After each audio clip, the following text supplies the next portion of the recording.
អន្តទានវិបាលរូបឬអន្តទានសម្រាប់ទុនបង្វិលជាអ្វីអន្តទានសម្រាប់ទុនបង្វិលគឺជាប្រភេទអន្តទានដែលមានលក្ខណៈបត់បែនបង្កើតឡើងដើម្បីគ្រប់គ្រងផ្នែកហិរញ្ញវត្ថុទៅដល់ម្ចាស់អាជីវកម្មដែលមានតម្រូវការភ្លាមៗសម្រាប់បង្វិលនៅក្នុងរយៈពេលខ្លីណាមួយហើយអន្តទានប្រភេទនេះក៏ស្រដៀងទៅនឹងកាតអន្តទានដែរដែលលោកអ្នកអាចស្នើសុំកម្ចីនៅក្នុងចំនួនណាមួយដែលអ្នកបានកំណត់ជាមួយនឹងគ្រឹះស្ថានបានភ្លាមៗបាននិយាយចំពោះអត្ថប្រយោជន៍នៃប្រភេទអន្តទាននេះវិញគឺផ្ដល់អត្ថប្រយោជន៍ច្រើនទៅដល់ម្ចាស់អាជីវកម្មដើម្បីទូទាត់នៅក្នុងអាជីវកម្មឬចំណាយជាបណ្ដោះអាសន្នដោយពុំចាំបាច់ចំណាយពេលវេលារៀបចំស្នើសុំកម្ចីឡើងវិញនៅពេលត្រូវការលុយបន្ទាន់ជាពិសេសទៅទៀតនោះគឺគាត់ចំណេញពេលវេលាដោយគាត់នៅតែបន្តអាជីវកម្មបានធម្មតានៅពេលដែលគាត់មានបញ្ហាលំហូរសាច់ប្រាក់ឧទាហរណ៍ម្ចាស់អាជីវកម្មម្នាក់គាត់បានស្នើសុំកម្ចីជាមួយនឹងគ្រឹះស្ថានធនាគារត្រៀមជាទុនបង្វិលឬចំណាយនៅក្នុងអាជីវកម្មនៅពេលដែលគាត់ត្រូវការលុយបន្ទាន់នៅថ្ងៃក្រោយដូច្នេះគាត់ត្រូវត្រៀមរៀបចំ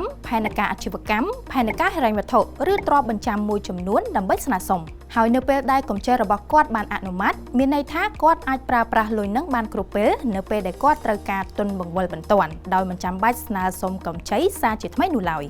ចំពោះការសងត្រឡប់កម្ចីប្រភេទនេះគឺអាស្រ័យទៅលើកិច្ចសន្យារវាងអតិថិជនជាមួយនឹងគ្រឹះស្ថានដែលអតិថិជនអាចជ្រើសរើសសងតែការប្រាក់មុនឬប្រាក់ដើមសងនៅចុងគ្រា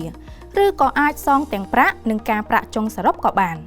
អន្តទានវិបាលរូប Credit Line ឬហៅកាត់ថា OD ផ្ដល់ទំហំអន្តទានទៅតាមការវាយតម្លៃនៃអាជីវកម្មរបស់លោកអ្នកជាក់ស្ដែងចំពោះរយៈពេលកម្ចីគ្រឹះស្ថានហិរញ្ញវត្ថុមួយចំនួនអាចផ្ដល់ចន្លោះពី12ខែឬ1ឆ្នាំហើយអន្តទាននេះលោកអ្នកអាចសងត្រឡប់វិញដោយស្វ័យប្រវត្តិដោយលោកអ្នកអាចបង់តែការប្រាក់ឬប្រាក់ដើមអាស្រ័យទៅលើការចរចាជាមួយនឹងគ្រឹះស្ថានសំណួរសួរថាតើលោកអ្នកត្រូវត្រៀមអ្វីខ្លះសម្រាប់ស្នើសុំកម្ចីឬអន្តទានទុនបង្វិលនេះបាន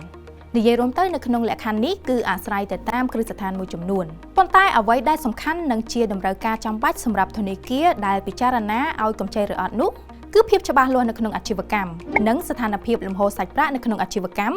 ដែលជាទូទៅធនាគារនឹងទាមទារផែនការអាជីវកម្មនិងផែនការហិរញ្ញវត្ថុរបស់លោកអ្នកក៏ដូចជាឯកសារតម្រូវមួយចំនួនសម្រាប់តម្រូវការឬព័ត៌មានបន្ថែមលោកអ្នកអាចតាក់ទងទៅកាន់គ្រឹះស្ថានហិរញ្ញវត្ថុដោយផ្ទាល់បានដូច្នេះយើងនឹងឃើញថាអន្តទានឬកម្ចីសម្រាប់ទុនបង្វិលនេះមានសារៈសំខាន់និងអត្ថប្រយោជន៍ច្រើនទៅដល់លោកអ្នកដែលត្រូវការដើមទុនឬទុនបង្វិលជាបណ្ដោះអាសន្នជាពិសេសនោះគឺម្ចាស់អាជីវកម្មព្រោះតែកម្ចីប្រភេទនេះក្រៅតែពីអាចជួយសម្រួលលំហូរសាច់ប្រាក់នៅក្នុងអាជីវកម្មព្រមជាមួយនឹងភាពបត់បែនច្រើនហើយនោះកម្ចីប្រភេទនេះក៏ជាប្រភេទកម្ចីដែលមានសុវត្ថិភាពអត្រាការប្រាក់ទាបសមរម្យជាជាងកម្ចីក្រៅប្រព័ន្ធឬកម្ចីអនឡាញផងដែរហើយសូមលោកអ្នកប្រើប្រាស់កម្ចីនេះជាមួយនឹងគ្រឹះស្ថានហិរញ្ញវត្ថុផ្លូវការហើយសូមជៀសវាងការប្រើប្រាស់កម្ចីឯកជនឬកម្ចីក្រៅផ្លូវការនៅពេលដែលលោកអ្នកត្រូវការដើមទុនបង្វិលនៅក្នុងអាជីវកម្មដើម្បីសុវត្ថិភាពទាំងហិរញ្ញវត្ថុនិងអនាគតរបស់លោកអ្នក